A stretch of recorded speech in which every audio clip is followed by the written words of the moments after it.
Welcome to 9 TV Telangana news. Medak జిల్లా రామాయంపేట మండల కేంద్రంలోని మెదక్ చౌరస్తాలో పోలీసులు రోడ్డు భద్రత అవగాహన కార్యక్రమం నిర్వహించారు. జిల్లా ఎస్పీ బాలస్వామి ఆదేశాల మేరకు రామాయంపేట సీఐ వెంకటేష్ వాహనదారులకు అవగాహన కార్యక్రమం నిర్వహించారు. ప్రతి ఒక్కరూ ట్రాఫిక్ నిబంధనలను పాటించాలని, ద్విచక్ర వాహనంపై వెళ్లేవారు హెల్మెట్ ధరించాలని, కారులో వెళ్లేవారు సీట్ బెల్ట్ ధరించాలని ప్రజలకు అవగాహన కల్పించారు. మద్యం సేవించి వాహనాలు నడపవద్దని, ప్రమాదాలకు నివారణకు ప్రతి ఒక్కరూ కృషి చేయాలని ఈ సందర్భంగా ఆయన పిలుపునిచ్చారు. ఈ కార్యక్రమంలో రామాయంపేట ఎస్ఐ రంజిత్ తదితరులు పాల్గొన్నారు. మీరు మిస్టేక్ చేయకుండా ఉండాలంటే దానివల్ల ఆటో డ్యామేజ్ అవుతుంది. ఈ రోజుల్లో ఒక రోడ్ యాక్సిడెంట్లో ఎవరికైనా కాలు జరిగితే లక్షలు ఖర్చు అవుతుంది. అవునా కదా? ఒక 1000 రూపాయల కోసం చూస్తే ఇంట్లో లక్షలు సాయం అయిపోతుంది.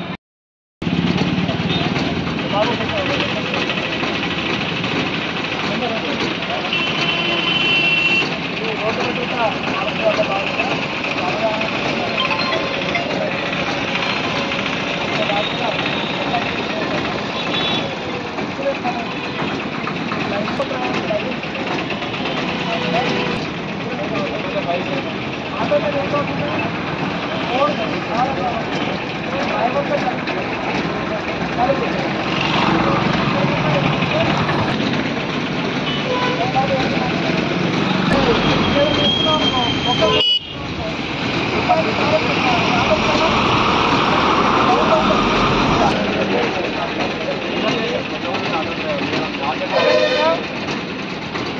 రెండవది బైక్ నడిపేటప్పుడు ఖచ్చితంగా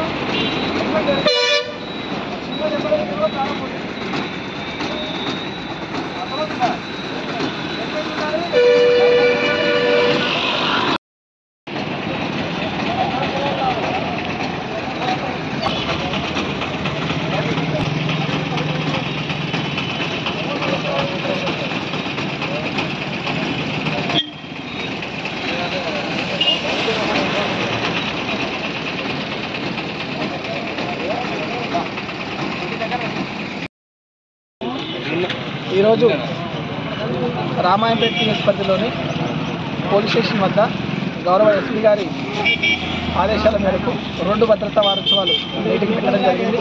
ఇందులో ఆటో డ్రైవర్స్ని, సాధారణ ప్రజానికాన్ని అవగాహన కోసం ఈ మీటింగ్ పెట్టడం జరిగింది. ఇందులో ముఖ్యంగా ప్రతి డ్రైవరు మందు తాగకుండా, ఆల్కహాల్ తాగకుండా డ్రైవింగ్ చేయాలని, లైసెన్స్, ఇన్సూరెన్స్, ఆర్సీ అన్ని పేపర్లు కలిగి ఉండాలని ప్రజలను కోరుకుంటున్నాం. సైబర్ నేరాలు ఈ మధ్య ఎక్కువ అవుతున్నాయి.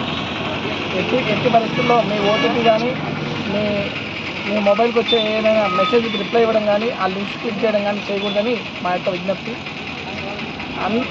ప్రతి ఒక్క ఆటో డ్రైవర్ కూడా యూనిఫామ్ ధరించాలని కోరుకుంటూ అందరికీ మా పోలీసు వారికి సహకరించాలని కోరుతున్నాం. Thank you.